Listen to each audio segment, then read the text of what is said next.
আজকে হলো নৃসিংহ চতুর্দশী, তাই সকাল থেকে উপবাস ছিলাম এবং এখন একটু রেডি হয়ে নিচ্ছি, যাব দুর্গাপুর ইস্কনের মন্দিরে। সেখানে গিয়েই আজকের একাদশীর উপবাস ভঙ্গ হবে। একাদশীর প্রসাদ সবাই আমরা পাবো।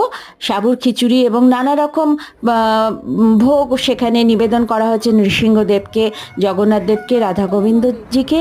সেই প্রসাদ আমরা সবাই নেব এবং উপবাস ভঙ্গ করব।